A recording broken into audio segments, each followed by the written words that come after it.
ചേട്ടാ 2 കിലോ ഞാവൽപ്പഴം. എന്തിനാ നിനക്ക് 2 കിലോ ഞാവൽപ്പഴം? ഷുഗർ കുറയ്ക്കാനാ. അല്ല, ഈ ഞാവൽപ്പഴം എങ്ങനെയാ ഇപ്പൊ ഷുഗർ കുറയ്ക്കുന്നത്? ഞാവൽപ്പഴത്തിന് ശരിക്കും ഒരുപാട് ഗുണങ്ങളുണ്ട്. ഇത് മെയിനായിട്ട് ഞാൻ പറഞ്ഞ ഷുഗർ കുറയ്ക്കാൻ വളരെയധികം ഹെൽപ്പ് ചെയ്യും. അതേപോലെ തന്നെ ഇത് ആന്റി ഓക്സിഡന്റ് റിച്ച് ആണ്. അതുപോലെ തന്നെ ഇതിൽ അയൺ റിച്ച് ആണ്, മഗ്നീഷ്യം റിച്ച് ആണ്, പൊട്ടാഷ്യം റിച്ച് ആണ്, ഫോസ്ഫറസ് ഉണ്ട്. അങ്ങനെ ഒരുപാട് ഗുണങ്ങളുണ്ട്. അപ്പൊ ഇതെങ്ങനെയാ ഷുഗർ കുറയ്ക്കുന്നതെന്ന് പറ. ശരിക്കും ഞാവൽപ്പഴത്തിന്റെ കുരുവിലാണ് ഷുഗർ കുറയ്ക്കാനുള്ള ഒരു സീക്രട്ട് ഉള്ളത്. ഓ, അതിനാണല്ലേ ഈ കുരുമുഴ എടുത്ത് വെച്ചേക്കുന്നത്? അതെ. അത് എങ്ങനെയാന്ന് നീ പറ.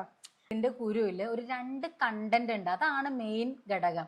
അത് ജാംബോസിൻ ആൻഡ് ജാംബോലിൻ എന്ന് പറഞ്ഞ 2 കമ്പോണന്റ് ഈ കുരുവിലുണ്ട്. ഇതാണ് മെയിൻ ആയിട്ട് ഷുഗർ കുറയ്ക്കാനായിട്ട് ഹെൽപ്പ് ചെയ്യുന്നത്. നോർമലി എങ്ങനെയാണ് നമ്മൾ ഭക്ഷണം കഴിക്കുന്നു, ഭക്ഷണത്തിലുള്ള ഗ്ലൂക്കോസ് നമ്മുടെ ബ്ലഡിലോട്ട് റിലീസ് ചെയ്യുന്നു. അങ്ങനെ പെട്ടെന്ന് ഷുഗർ കൂടും, പെട്ടെന്ന് കുറയും. ആ ഒരു രീതിയിലാണ് നോർമലി സംഭവിക്കുന്നത്. നോർമലി എങ്ങനെയാണ് നമ്മൾ ഭക്ഷണം കഴിക്കുന്നു, ഭക്ഷണത്തിലുള്ള ഗ്ലൂക്കോസ് പെട്ടെന്ന് തന്നെ നമ്മുടെ ബ്ലഡിലോട്ട് റിലീസ് ചെയ്യും.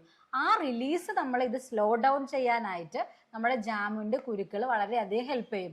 അതുകൊണ്ട് തന്നെ നമ്മൾ ഫുഡ് കഴിക്കുമ്പോൾ ഗ്ലൂക്കോസ് പെട്ടെന്ന് റിലീസ് ചെയ്യില്ല. അതുകൊണ്ട് തന്നെ നമുക്ക് ഒരുപാട് ഷുഗർ സ്പൈക്ക് അവിടെ വരുന്നില്ല. ഇങ്ങനെയാണ് ശരിക്കായിട്ട് ഇത് ഹെൽപ്പ് ചെയ്യുന്നത്. അതുപോലെ തന്നെ ഈ ഷുഗർ പേഷ്യൻസിന് മെയിൻ ആയിട്ടുള്ള ഒരു പ്രശ്നമാണ് നമ്മുടെ കോശങ്ങളിലോട്ട് ഗ്ലൂക്കോസ് കടത്തി വിടില്ല. അതായത് റെസിസ്റ്റൻസ് അവർക്ക് ഉണ്ടാവും. ആ റെസിസ്റ്റൻസ് കുറയ്ക്കാനായിട്ട് കൂടെ ഈ കുരു നമുക്ക് വളരെയധികം ഹെൽപ്പ് ചെയ്യും.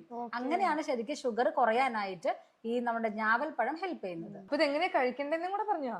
അതായത് ഈ കുരുക്കളൊക്കെ നന്നായിട്ട് കഴുകി ഉണക്കി പൊടിച്ചു വെക്കുക. എന്നിട്ട് ഡെയിലി രാവിലെ ഒരേ ഒരു സ്പൂണേ കഴിക്കാൻ പാടുള്ളൂ.